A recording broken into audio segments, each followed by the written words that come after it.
Welcome to the Marriage Course. We're so glad you've made the decision to join us, and we hope you'll not only benefit from, but also enjoy doing the course. The aim of the Marriage Course is to strengthen the connection between you as a couple, or to restore that connection if you feel you've lost it. My name is Nikki. And I'm Scilla. And this course aims to equip you with the tools to build a healthy marriage. We want to encourage you, whether you've been together for a short time or a long time, whether you're in a good place as a couple or you're struggling, whatever your situation, you've come to the right place. Over the course, you're going to find out quite a lot about us. So we thought we'd start by telling you how we met. I was 18 years old. I'd just left school and I was going on holiday to Southwest Ireland. I arrived at Swansea Docks in an old green Mini and joined the queue for the car ferry. I was fascinated by this girl trying to peel a sticker off the car immediately in front of mine, and I sat and watched her for several minutes. Then a great friend of mine suddenly appeared at the car window and said, "Nikki, I want you to meet my friend Scilla." And she introduced me to this girl peeling off the sticker. Well, I became even more intrigued when she spoke to me. We ended up next door to each other on holiday for 2 weeks, and I fell madly in love. But I didn't dare say anything, just in case she didn't feel the same way. I too had fallen for Nicky, but I also didn't dare say anything to him in case he felt nothing for me. Then, the day before I was about to leave to go home, there was a group of about 15 of us, all teenagers, playing a game in this huge old Irish house with all the lights off, called Bear in the Dark. Spelt B-E-A-R, as in the animal, just for the avoidance of any doubt. And Nikki and I just happened to find each other in the dark, in a room at the far end of this house, which was really my plan all along. Actually, I think I engineered it. Well, however it happened, that's when we had our first kiss and discovered that our feelings were mutual. So we started going out, and then 4 years later, we got married. Our experiences over the last 42 years have been typical of many couples. We've moved house 5 times, we've lived abroad for 3 years, we've experienced the birth of our 4 children together, Kirsty, Benj, Barney and Josh, as well as all the hundreds of broken nights that followed. We've known the exhaustion and the joy of having young children, and also the worries and the fun of parenting teenagers. Our children have all left home now, and 3 of them are married with children of their own. So we know what it is to be parents-in-law and grandparents. We've had times of illness and financial uncertainty, as well as times of really great shared memories and lots of laughter. Our marriage has been an adventure of changing and growing together, continuing to get to know each other better over the years. And one thing we've learnt is that marriages need to grow. They can't remain static. This is one of the universal principles about marriage that this course is built on, principles that are relevant to any couple anywhere. And during each session, we're going to be hearing from couples who've done the marriage course all around the world, as well as hearing from relationship experts and psychologists on the topics and issues we'll be exploring. And we're confident that as you engage with the material on the marriage course, you'll find out more about what your partner thinks and feels. Whether you've been together for 1 year or over 40 years, there's always going to be more to discover. And it's only as we continue on this journey of discovery about each other that we stay connected. Now, some of you may still be wondering what you've got yourselves into. And people generally have 2 fears about doing a course like this. One fear is that they'll be required to reveal intimate details of their relationship to other people, and they don't want to do that. The second, and often the greater fear, is that their partner will be given the opportunity to reveal intimate details of their relationship to other people, and they certainly don't want to risk that. And if that's you, you'll be pleased to know you won't be asked to discuss anything about your relationship with anybody else. Instead, we'll be pausing at various points to allow you as a couple to discuss issues that we've raised. And for many couples, these conversations are the most useful part of the course. So, you've heard a bit about us. Now, we want you to turn to the first conversation in your journal and spend a few minutes thinking back to the first time you met. Tell your partner your strongest memory of that first meeting and what it was that first attracted you to each other.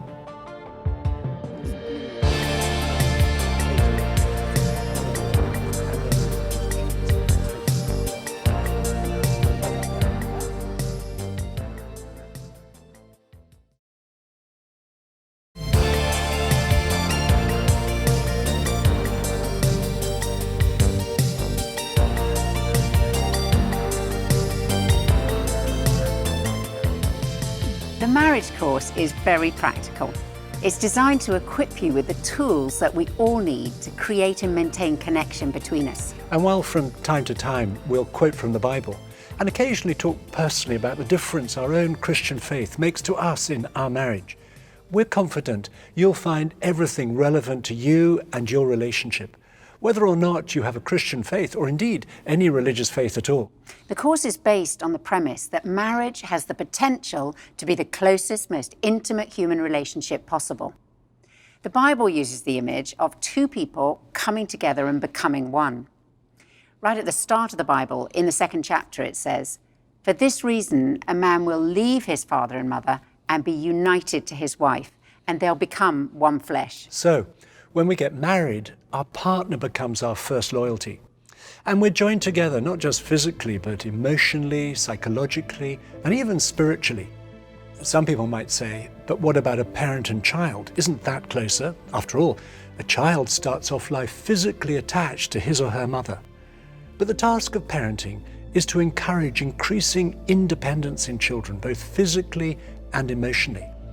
Marriage is the other way round. Marriage involves two people who at one time were complete strangers to each other. They meet, they fall in love, they get married, and embark on a relationship that's designed to be one of increasing intimacy and of a growing interdependence. But that's not automatic. We have to keep working at our marriage if we're to stay closely connected. It is the very modern notion that love is just a feeling. And when that feeling goes, we can just walk away.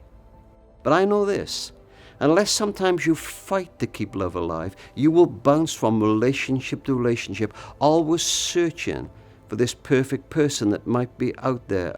I go to write my books in a little cottage overlooking Carmarthen Bay in West Wales. And a couple of years ago, I think it was an August day, it was a beautiful day, and I'm walking on the beach, and the hills look lovely, and the sand looks gorgeous, and the sea looks as though somebody's taken 1,000,000 diamonds and scattered them along its surface. And as I made my way back up to the cottage, there's an old fisherman there. And I said, "It's idyllic, isn't it?" Perhaps he was just tired of tourists that day, and he barked at me, "You should see it in winter." And honestly, when I walked on the beach the next day, it was equally lovely. But I felt the sea and the sand and the hills whisper to me, "Would you love us in winter?" Winter love comes to every relationship.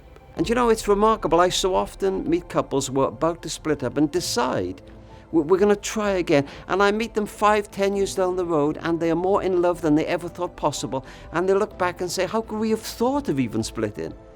But to do that, they had to overcome this very modern idea that if you don't feel in love, just walk away. Our daughter Kirsty and son-in-law Rick are involved in making sparkling wine on the south coast of England. And Nikki and I have learnt a lot from them about the work that goes into tending a vineyard in order to produce good wine. It's hard work. It requires care and attention of the vines on a regular cycle throughout the year, every year. And this is a good analogy for looking after our marriage. It takes work to look after a marriage and requires care and attention on a regular basis. We've taken 4 analogies from tending a vineyard. Now, while all 4 apply, whatever stage we're at in our relationship, it may be that one of the 4 is the most important for you right now, as a result of the particular season that you're in. The first analogy is adjusting. Newly planted vines have to adjust to the new soil, and this is a process that goes on for at least 3 years. In a similar way, in the early years of a marriage, we have to learn to adjust to each other as we move from I to we, from being independent to being interdependent. And this adjusting isn't always easy. So often when the initial infatuation has worn off, when we've taken off those rose-tinted glasses and we see each other in a new light, it's the very things that attracted us to each other that can become the things that annoy us about each other. I'm Dimas Salaberios. I'm Tiffany Salaberios. We met at a church in Queens, New York. New York City. I was coming out of the church, she was coming in, and I grabbed the door, grabbed her hand, started to shake it, and I just had a loss for words. One of the most attractive points of Dimas is he is so dynamic and charismatic and just like a magnet when he comes into the room. And so that's wonderful, right? I love, I'm attracted to she's a strong woman. So that was one of the things that attracted me to her. She has a lot of opinions and she's a thinker, very passionate about things. So those were those things that were like, wow, I love her for this. This is amazing. This is the woman I want. But then there's some days you're like, whoa, the passion is intense. The opinions are really big. So I think that there are definitely those things that would attract a person. At times are those things that are sometimes much to handle in some moments. As we discover how different we are, we can easily try, sometimes consciously, sometimes subconsciously, to change our partner to be more like us. Now, over the years, I have to admit, I have tried to change Nicky in all sorts of areas, and in some, I'm still trying.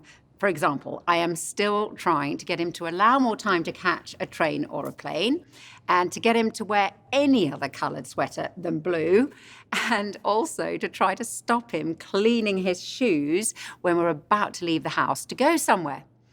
But I've discovered that trying to change Nicky to be more like me doesn't work. It's a universal principle of marriage. I can change myself, but I can't change my partner. If we're to stay connected, this adjusting has to happen, not just at the beginning, but all the way through our marriage, because change is a fact of life. It's inevitable. Our circumstances change, we'll both change. And our relationship has to keep adjusting to accommodate these changes. Your conversations during the course will help you to recognize where you need to adjust in order to strengthen your connection and your marriage. The second analogy from tending a vineyard is pruning, and vines require a lot. Pruning is a very positive activity for the vine. It involves prioritizing the most important branches and cutting the other ones off in order to direct the vine's energy into the most fruitful branches. Otherwise, you get lots of leaves, but very little fruit. As life gets busier, maybe through having a child or work getting more demanding, a key skill in marriage is prioritizing, which involves pruning back certain areas of our lives in order to prioritize another. And for couples who have children, so much time and energy can go into looking after them that the marriage can easily be neglected. And when that happens, it's the children who suffer most, because a child's security is deeply affected by their parents' marriage. I remember one man on the marriage course saying, "I've just realized that the best way to love my children is by loving my wife." As life gets busier, we'll only survive as a couple if we learn to prioritize our marriage relationship over every other demand on our time. I am married to someone who works a lot, and he likes his work a lot. So I'm a lawyer, and it's time-intensive work. I think navigating that is an area of continued work for us. I was on a case, it was a crazy schedule.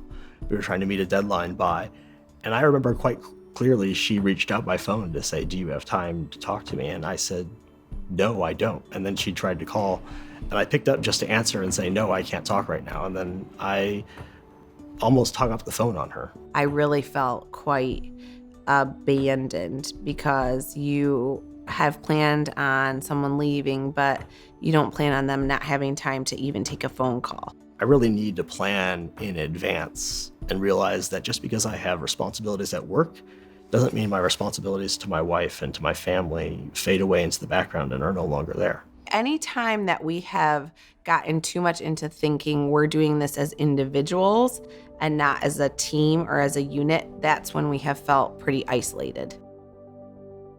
The third analogy from tending a vineyard is supporting. In order for vines to flourish, they need to be supported. The investment in a good, well-kept trellis system of posts and wires is vital for the production of good fruit. Similarly, a marriage needs a support system if we're to work through challenges and to thrive over a lifetime.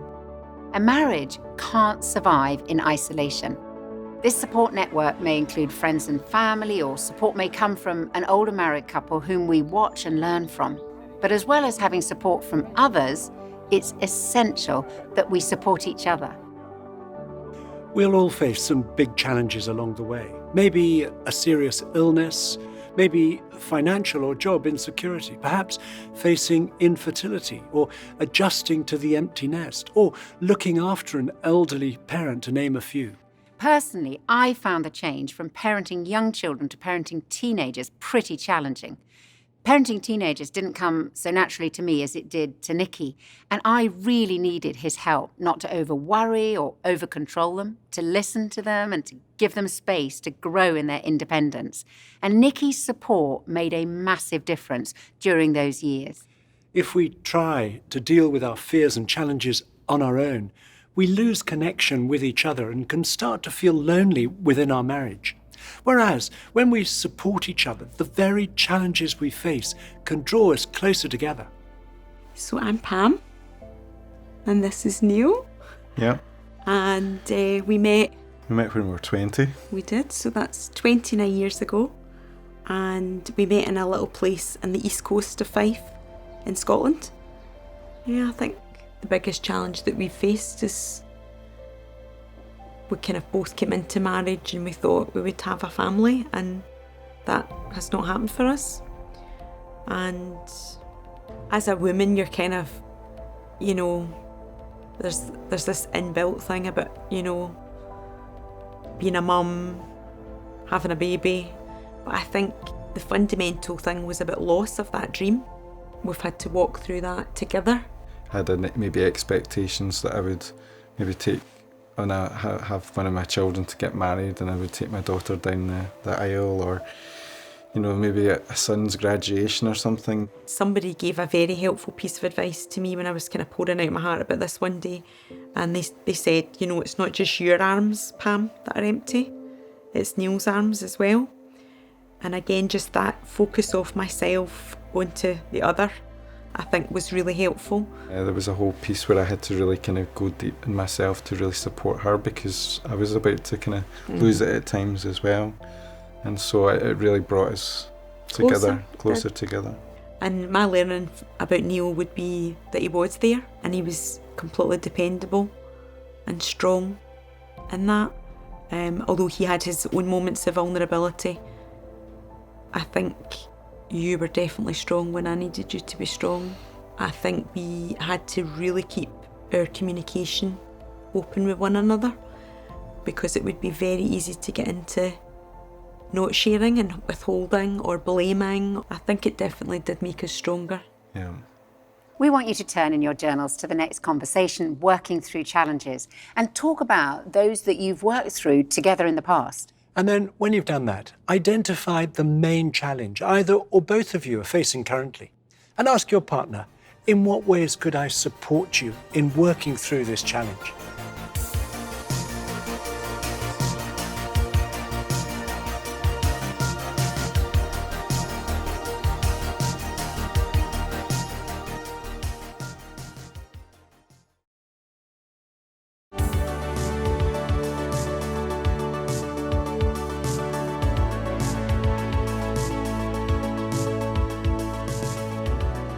The fourth analogy from tending a vineyard is renewing.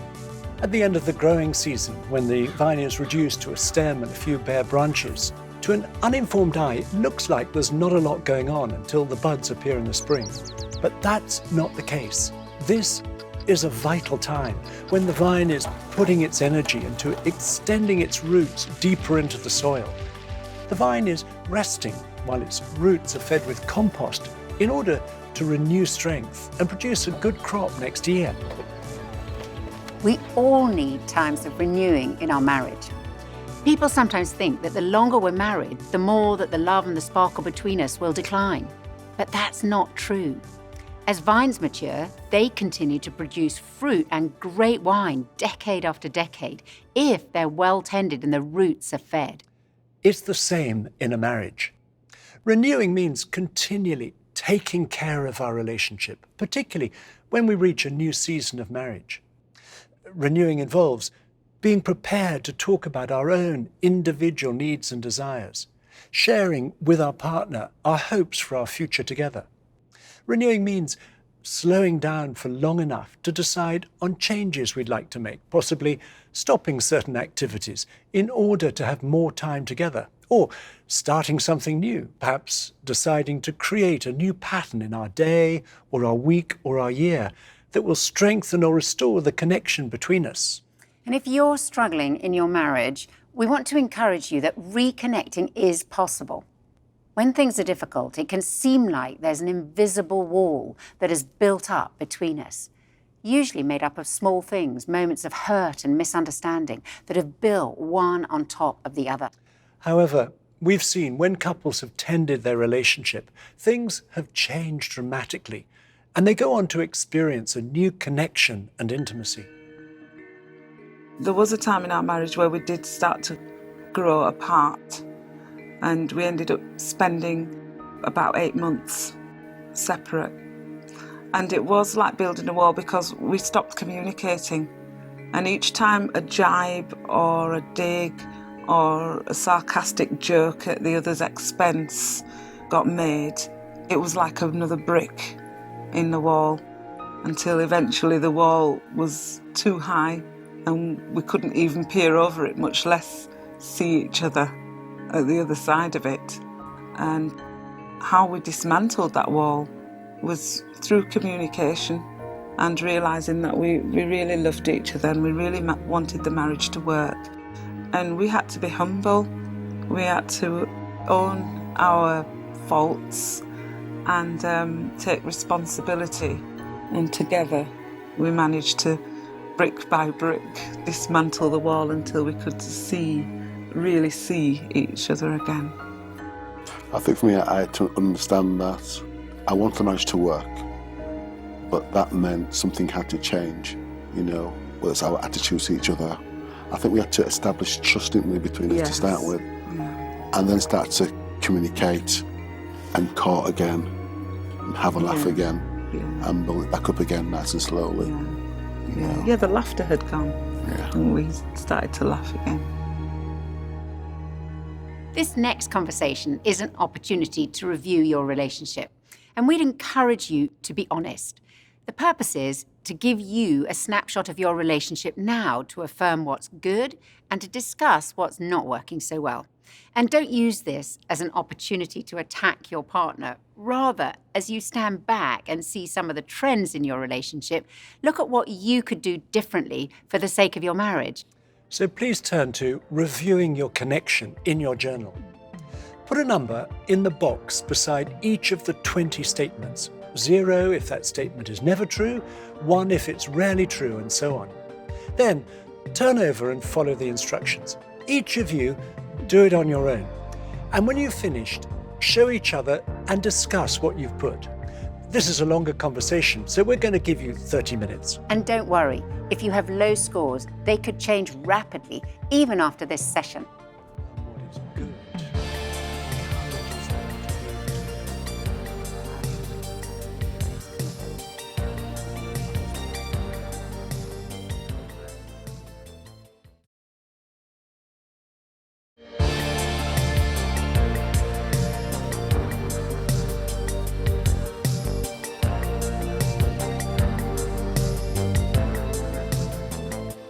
When you saw your partner's answers, it may have come as a surprise or even a bit of a shock to some of you. But whether it has or not, we want to encourage you that it's much better to get talking about these things, to get things out into the open, because then as you discuss them, there's the potential for better understanding and a realization of where we need to change. We're going to spend the rest of this session looking at 2 particular things that we can all start to do straight away to strengthen or restore the connection between us. The first is to make time for each other as a couple on a regular basis. And the second is to nurture each other.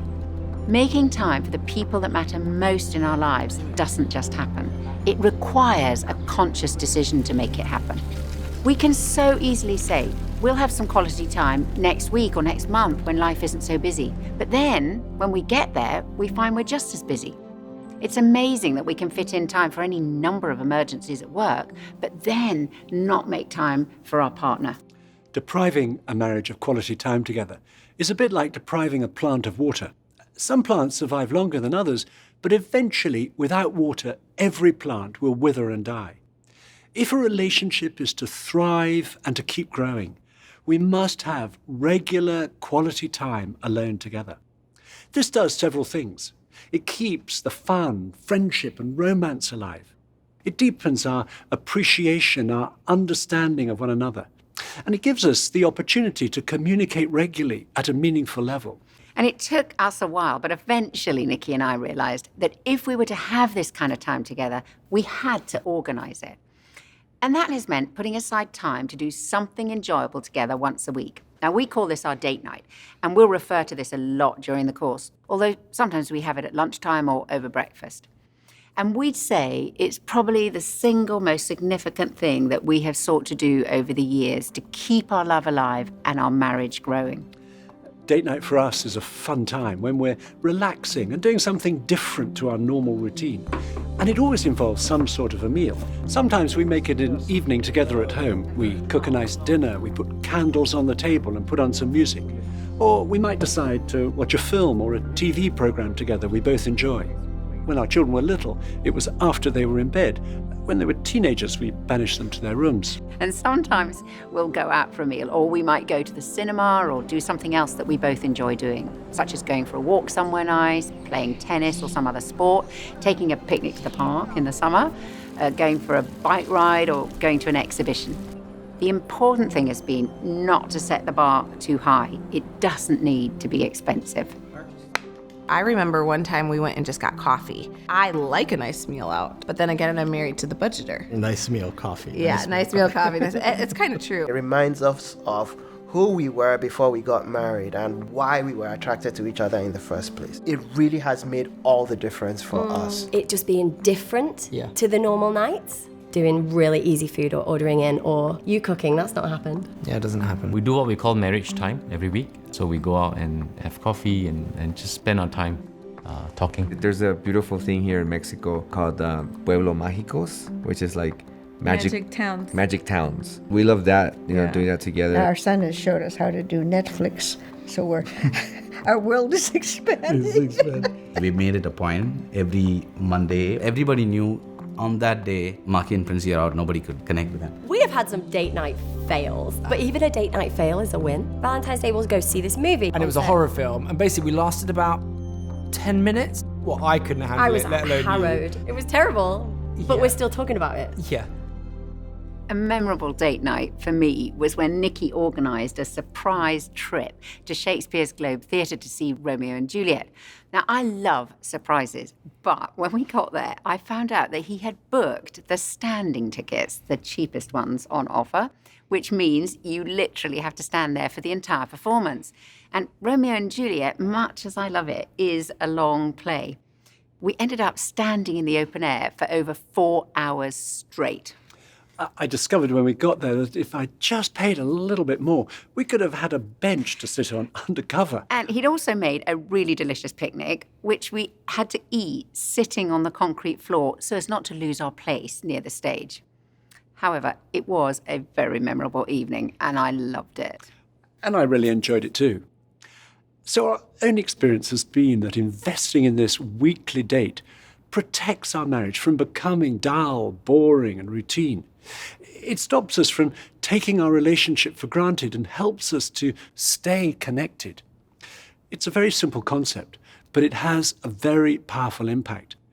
We definitely know the difference and the benefit in our relationship when we've had this time together. So here are 3 tips which have really helped us to make a weekly date an ongoing reality. We know we have to plan them, prioritize them, and protect them. So, tip 1, plan them. We want to suggest that you plan this quality time together into your calendar, just like you would any other social or business appointment. And Nikki and I have made it a golden rule never to change our date night in our calendar without consulting the other. The second tip is prioritize them. This means it's the most important commitment we stick to every week. It takes priority over all other activities, our work, going out with friends, playing sport, watching TV, decorating the house, even over our children. Now, it's not that all these things aren't important, but unless date night is a priority, it'll be pushed out by these other things. And the third tip is protect these times from external demands that conspire to stop them happening, whether that's other people, the phone, or being online and social media. It's different things for each of us as couples. And for us, it has particularly been the phone. We've realized we have to turn our phones off and put them away so that we are not constantly distracted by alerts or notifications on the screen. And by doing so, we're saying to each other, you're the most important person to me, and I'm giving you my full attention. Effort and creativity are needed in every marriage. And if you think about it, effort and creativity are what many people pour in at the start of their relationship, but not necessarily into their marriage. If we stop making the effort, it's then that the connection between us can be lost. I'm John, and this is Sally. We met at university in 1959. I had seen his picture. He was in a play at University of Wisconsin, is where we were. And I liked his picture. I think as far as quality time, when he was so busy, I think we did what we could to remedy it. It wasn't always possible. There were times when I was working maybe 65 or 70 hours a week. And I still remember, and this went on for a long time. I mean, we would communicate, but they were about very practical things. And I remember taking, it was the first time we ever took a vacation away from the children. We found a young couple to stay with the children. We went off to a resort in Mexico. And I remember sitting in the dining room and looking across the table at her and saying to myself, you know, I really don't know this person. It was like we knew each other at the beginning, and now all of this stuff had gotten in the way, and we really weren't talking about things that really mattered. I think at some point the marriage would have really worn out, and that would have been sort of the end of it.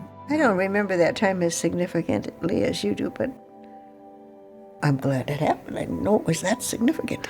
Well, I think it was kind of a wake-up moment, really. In some ways, I think it was the best thing that ever happened to our marriage, because when we got back from this vacation, we always set aside time during the course of a week just to be alone, to talk about things other than the kids and school and work and where we're going to get the next groceries and all that kind of.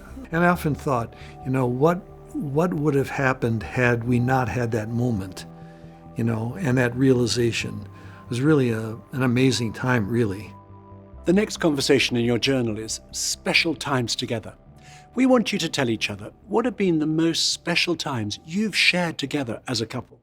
And be specific and talk about where and when those times were, what you were doing and why they were so special to you. And take it in turns, because you may hear something that you had no idea about.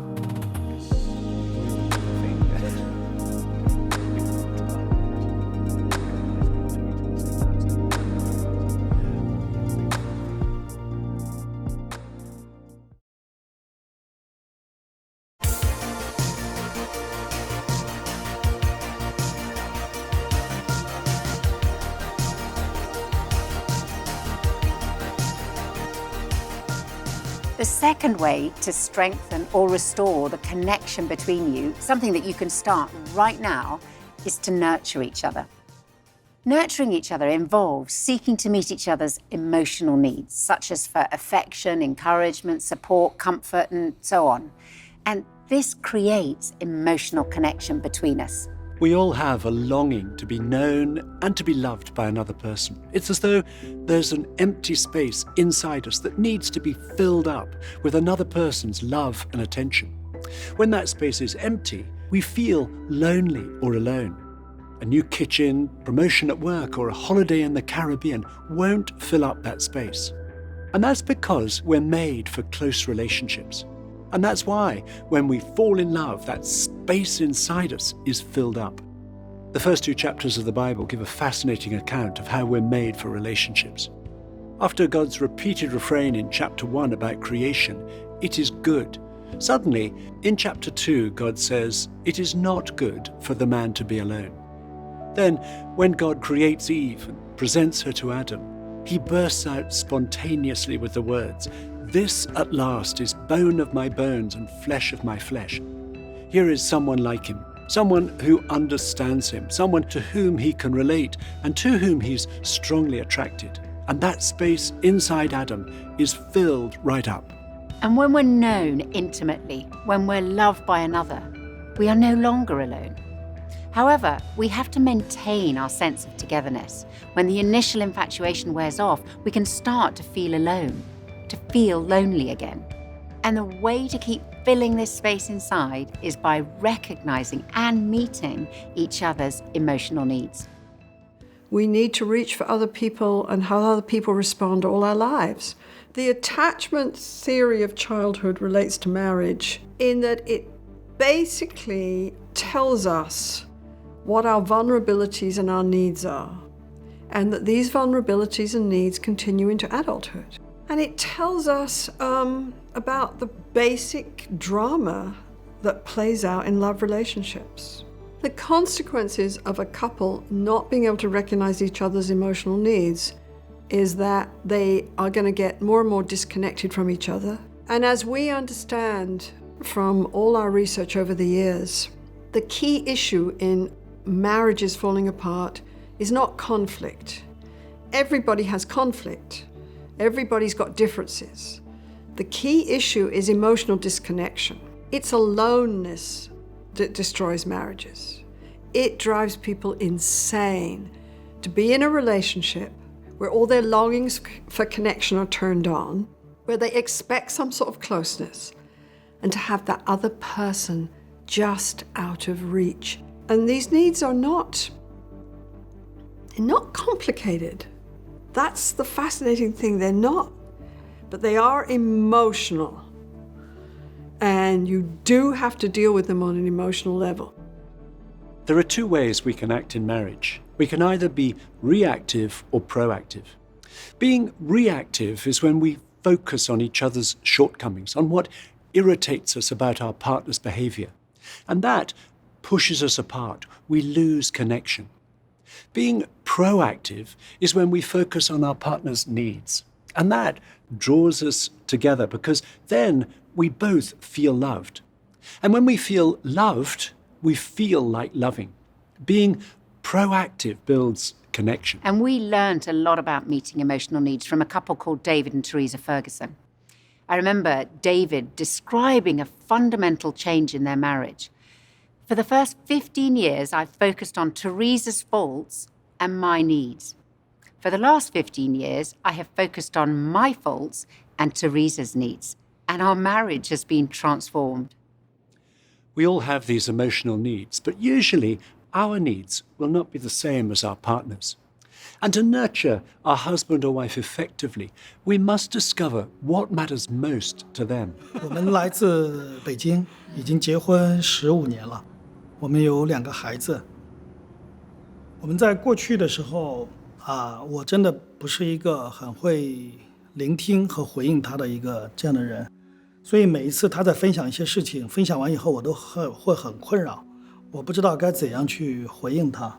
有一次他的就是肚子疼，然后跟我去聊这个事情，有几次说老公我肚子有点疼，然后对我来讲我是一个特别理性的人，我就想肚子疼怎么办呢？去医院还是忍着？然后他告诉我说你可不可以对我说一些安慰的话？我说你能教一下我怎么样才能安慰你，你才开心？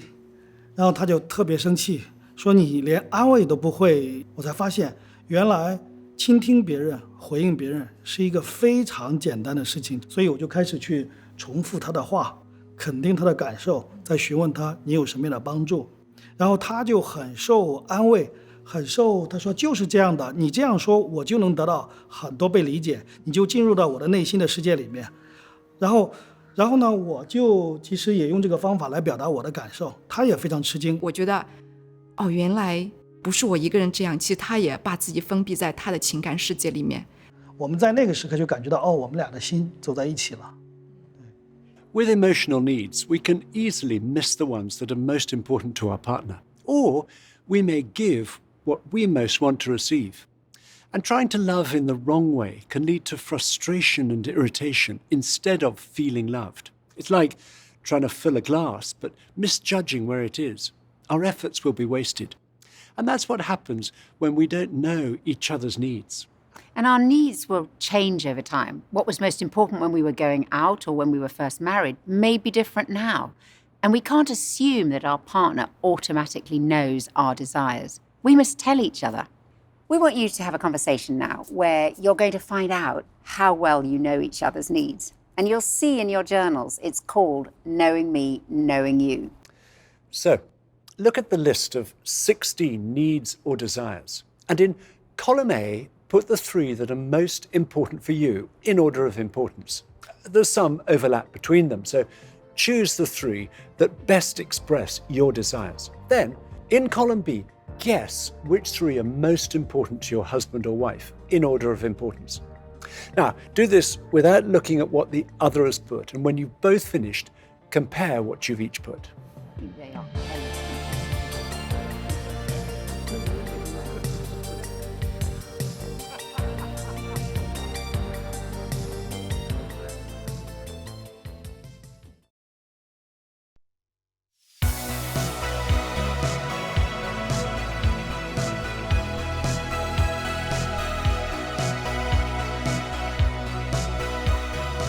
At this point, we want to mention the continuing conversations in your journal.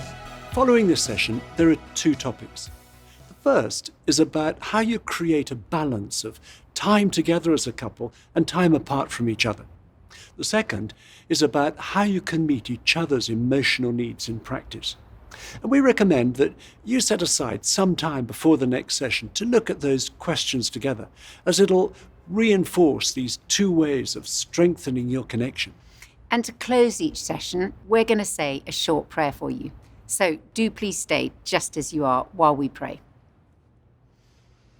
Thank you, Lord, that you are the God of love, the God who created marriage for us. Thank you that you've given us to each other. We ask that you would help each couple to grow in their understanding of their partner and help them to recognize each other's needs so that their love for one another would grow stronger and deeper. We ask this in Jesus' name. Amen. We hope the conversations you've had this session have been helpful and will lead to more useful discussions over this coming week. Thank you for joining us. We'll see you on the next session.